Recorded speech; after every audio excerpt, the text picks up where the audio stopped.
All right, guys, I'm here with a guest speaker today, Mr. Ted Petersen, a 9-season professional football player, 2-time Super Bowl champion.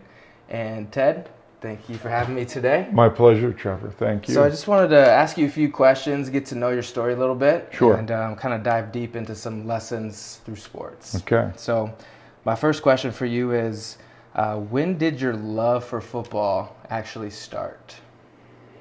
You know what? I didn't begin playing football till I was in the 9th grade. And I only went out for football because my 5 closest friends played and they wanted me to come out, and they had played since they were 7 years old. So they were way ahead of me. And I just thought, I wanted to do something tough. I thought it was a tough sport. I thought tough guys played football, and that was the attraction. I'm not sure when I really started liking it. I may have an idea. It's probably once I started getting pretty good at it, which took me quite a while. Sure. Did you play any other sports? I only played basketball my junior and senior year in high school, and the coach, asked me to come out because I was tall. I wasn't a tall freshman, about 5'9", 110 pounds soaking wet. But by the time I was a junior, I was 6'3", or senior 6'4", maybe. So that's awesome. Small school, so I was able to come out and contribute a little bit. Very cool.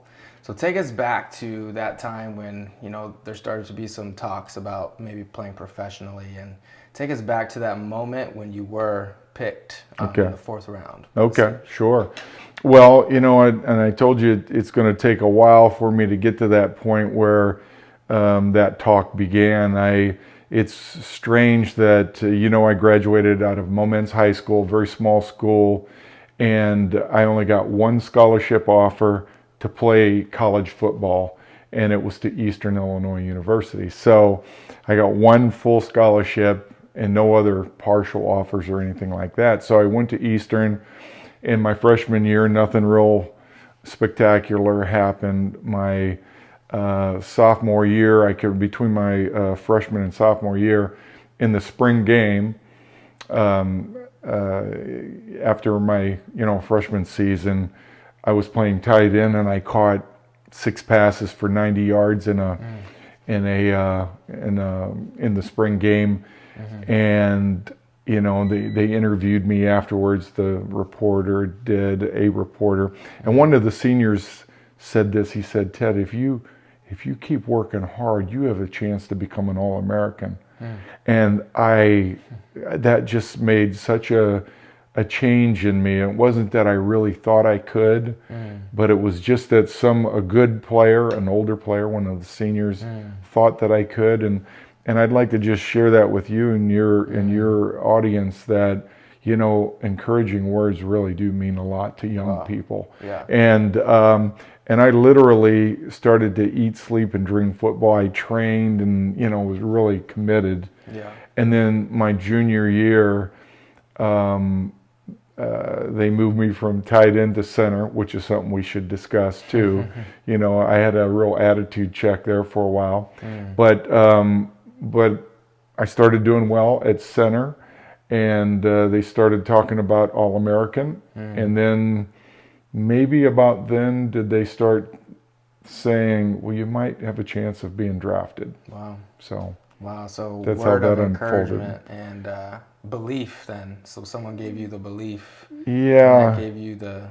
Yeah, I guess they did give me a little bit of belief. I'm thinking, if he thinks that of me, maybe I really do have a chance. And it was very motivational, I think, to me. So, and it's good to, it's good for young people to hang around people that are encouraging and not discouraging too. Exactly. And we know that there's a lot of people that might not want to see you do well for whatever reason. Right. Try to knock you down. Yeah, right. Instead of build you up. Yeah, and you need to limit that type of contact. Awesome. So let's fast forward a little bit so you get drafted. Take us back to that very first game. Maybe the emotions that you felt and just the reality check of all of that. Well, I played well as a junior in college. I did become an All-American my senior year, and I earned a game ball. That was another one of my goals, and I was chosen co-captain of the team. And I do like to share this part, Trevor, because at the end of my senior year, I achieved all those three goals that I just mentioned, and I knew that there had to be something more in life. I was kind of a big man on campus, but I knew there had to be something more in life. And, you know, as a Christian, we know that, you know, as Christians, we know you can't make things your God. That's idolatry. But, you know, it's good to commit and work hard and do all those things, but only God can fill that role, right? Yeah. So I'm on campus and I'm teaching a motorcycle safety course. I was going to be a driver's ed instructor, physical education instructor, teacher, health teacher, coach. So I'm out there doing that, and someone said, "Hey, you got a phone call." It was from the Pittsburgh Steelers, and this is how it was done back then. I was a 4th-round draft pick, and that was decent. And they, you know, basically somebody in the front office said that, you know, we've picked you in the 4th round, and congratulations, kind of thing. So that was pretty cool. Nice.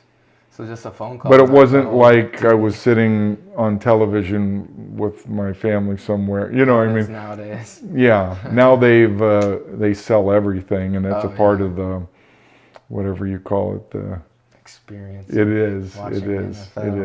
Cool. They try to make the football season last all year, and the draft is a big deal. Yep. Awesome. So let's talk about your faith and kind of where your faith was rooted and how that started, and maybe some pitfalls and some ups and downs, and how your faith kind of went through your football journey. Sure. Yeah. Well, you know what? The 9th game, my rookie season with the Pittsburgh Steelers, I went to a chapel service, and I heard a clear gospel message. In chapel service. We're not allowed to, you know, go out individually and go to church, but we have a chaplain come to us in the hotel the morning of the game. Yeah. And it was at that time, and I wasn't a non-believer, you know, I believed in God, but I'd heard that Jesus died for my sins many, many times, but it was at that moment that it went from knowledge in my head to, you know, knowledge or a heartfelt experience. And it's truly when I was converted, I was truly sorry for my sins and thankful for Jesus as my Savior and Lord. And I had some help. A guy I looked up to, his name was John Kolb. He had played 9 years in the National Football League at that point. He was a great offensive tackle from Oklahoma. We were really close friends because he was a farm boy and so was I, and all that kind of thing. So we did a lot of stuff together. We both played offensive line. But it was at that moment that I became a believer, and fortunately for me, there were a lot of believers on the Pittsburgh Steelers at that time. Wow. And so I quickly found out, though, that even though there was this true change, and it's lasted till today, my faith has never wavered, you know, thank God. Yeah. But if I hung out with my Christian friends, I did what they did, and if I hung out with my non-Christian friends, I sometimes ended up with that. So, but the real difference was that I couldn't do it without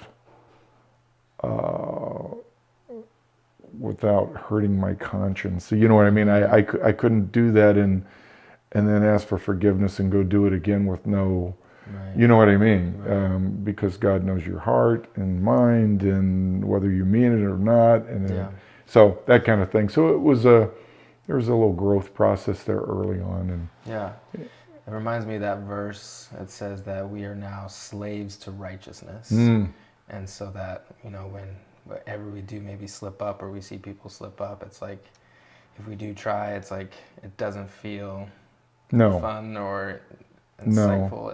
It's we're slaves to righteousness and living right, and that's where we do feel that peace and that comfort. And when you're in that right relationship, exactly. and sin doesn't won't affect our relationship if we're true believers, but it will affect our fellowship, and it could be hurt for a while. So, Right. Exactly. I wrote down a few things that what you said. You said that you first heard a clear gospel message. yes. And I feel like that's super powerful. And same thing happened in my life as well. A chaplain came in and was just a normal guy, and he just started talking about Jesus like anybody off the streets, like just a normal guy. But he had a clear gospel message, and it finally clicked to where it wasn't just somebody on stage. And I grew up in a Catholic church and kind of never really got that clear gospel message until that day in the locker room when this just guy off the street came in with the Bible and just opened it up. And so I thought that was very insightful. Yeah, let me throw this in there too, is what was interesting about me at that time. I'd gone to church, as a young man. My mom took us faithfully. And in fact, there was a 5-year period. I never missed one Sunday at this little church that I used to attend. And I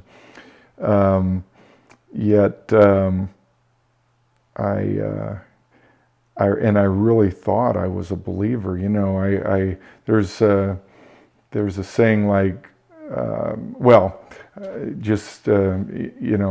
just because you go to church doesn't mean you're a Christian any more than you stand in the garage and you become a car. I mean, and yet with all my heart, Trevor, I believe that I looked around at everybody and I knew I wasn't the best person on earth, and I knew I wasn't the worst. And I thought, if I'm somewhere in the middle, God has to let me into heaven, because, I don't see anything any other way.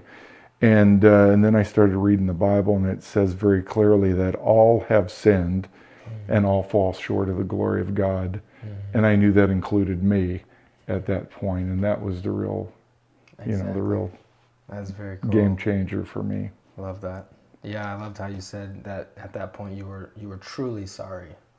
It wasn't, that, oh, this is a free ticket to heaven, and this was like you were truly sorry. Right. And that's that authenticity and that really transformation in your heart that makes the difference. But you know what? I can't understand how somebody could read the crucifixion story and realize that Jesus did that for you and me and not feel that way. Yeah. I mean, what a cost. Our salvation was very costly to God, cost his only son. And having 3 sons of my own, that means even more to me, of what God has done for me. Yeah. So your sons, they played sports, they play sports? And yes. Maybe talk about that, and maybe even a message to those that do play sports now. Maybe tie something in for what you see nowadays, and kind of maybe give them some tidbit and nugget that they can take with them. Okay, sure. And maybe you can, prompt me a little bit more along the way. But I have 2 older sons, and I have to tell you that growing up in this region was so special for me, because the work ethic here and the toughness, the grit that people have is very special. And it really, and I have some stories to share maybe later, but it really helped me along my sports career path. And yet, Trevor, no one told me to go do it, or I was sort of a self-starter. And with my older 2 sons, I thought, if they want to get involved, I will be there. And that's all sounds good, and I will help them train if they want it. And yet, I probably could have done a better job with my older boys, and I'd supported them, but I probably should have more strongly encouraged them to get involved, because sports are outstanding, and we can talk more about that later too. And as you know my youngest son, Samuel, and I've taken a kind of a stronger role in his life, and I'm not real demanding of him. It's still him wanting to play. He plays 3 sports, football, basketball, and baseball. So, but I am demanding that, you choose to go out, you need to commit yourself, and you need to really to do your best in preparation, because, winners don't always win. We know that. But winners prepare to win, and that's what's really important. And that's something that you could certainly learn to do and carry over into many other areas of your life, your marriage, your vocation, on and on and on. Your Christian faith. Paul talks about the life of an athlete, buffeting his body and making it his slave to do what he should do. So. Yeah. So that would, I would encourage parents to, let your kids do as much as they want. I think as a physical trainer that multi-sport athletes are better athletes. They don't get mentally or physically bored.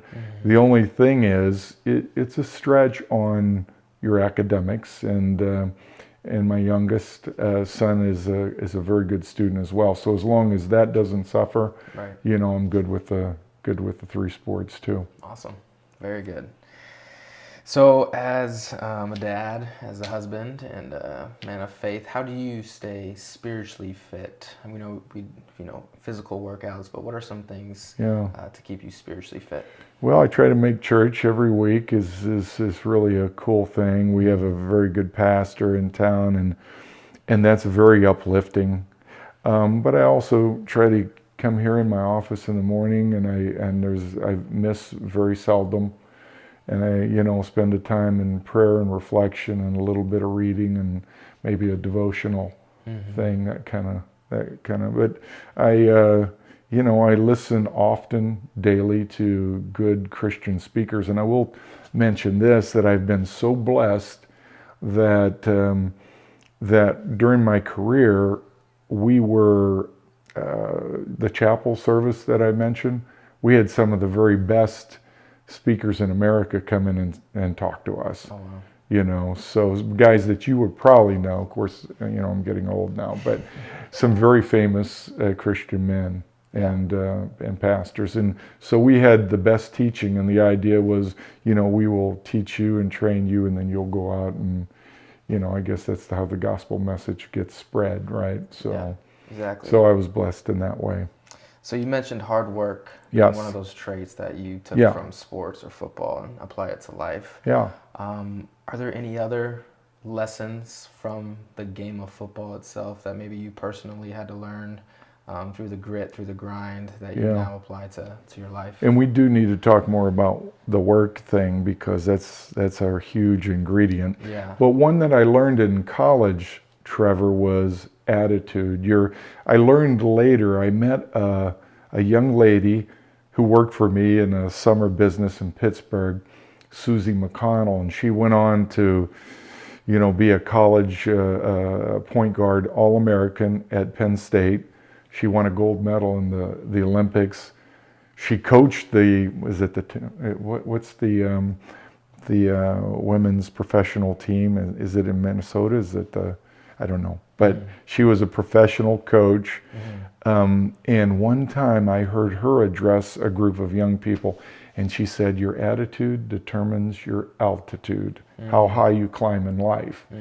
And I think that that is so true. And then, I wanted to, after I left the game of football, I wanted to be a coach. So I started thinking, well, what's important? What do I really want my kids to know? So I look it up in the dictionary, and today, if you look up attitude, it's negative. There's a negative connotation that says, if you have an attitude, it's assumed it's a bad one. Yeah. But what Webster said initially was, it's your mental posture toward a problem. How do you look at problems? We all have problems, but how do you look at it? Is it going to pull you down, or are you going to look at it for what it is? It's got to be temporary, and you're going to fight through it, and that kind of thing. So I go to Eastern Illinois, and I will tell you very quickly that the most talented men on the football team that I saw, brilliant, never played it down. And things happened, and they crashed and burned, and they blamed their professor for flunking out, failing. Maybe they didn't go to class, but they still blame their professor. or they blame the coach. Coach didn't like them or whatever. And I saw real quickly that with all the help in the world, even if you're talented, if you have a bad attitude, you're not going to make it. And by the same token, with all the problems in the world, if you have a good attitude, you can slog through it. You can get through it. Yeah. And that was a tremendous learning experience for me. Awesome. Did you want to touch back on the hard work?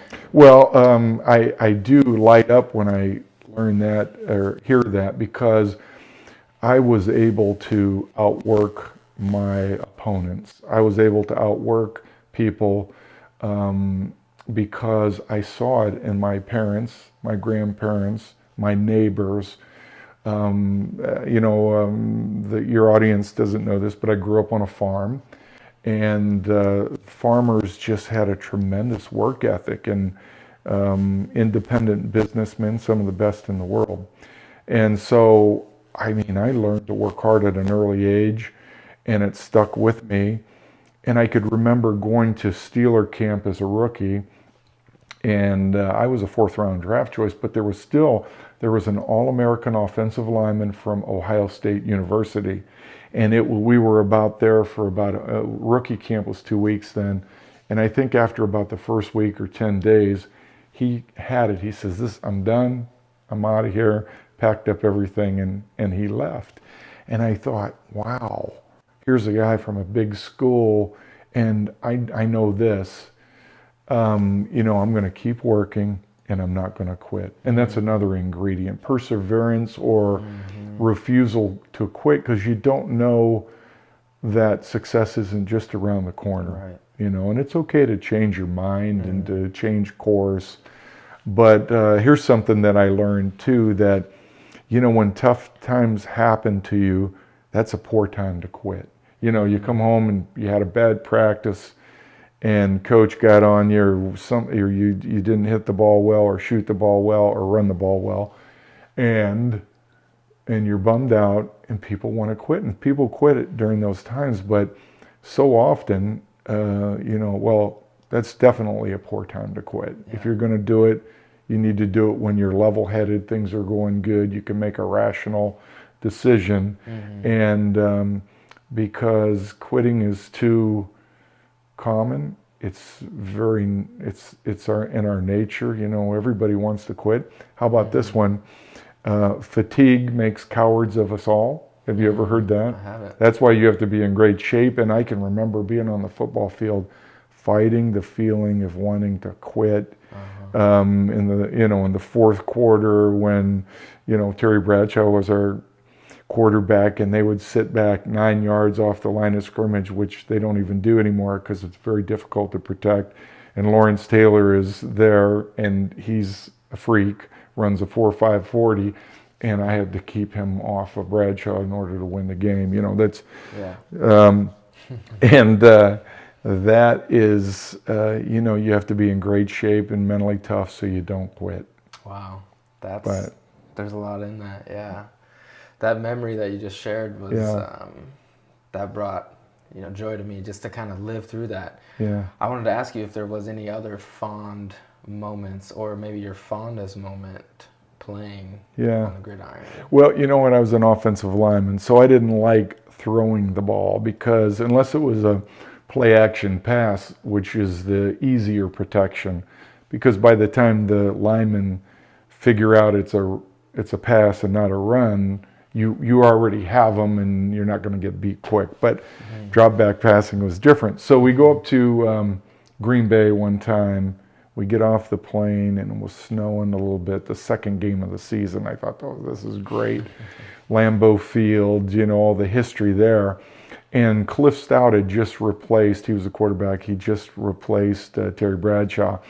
And we went out there that day, and we took the opening kickoff, and we ran the ball 13 straight plays, scored a touchdown.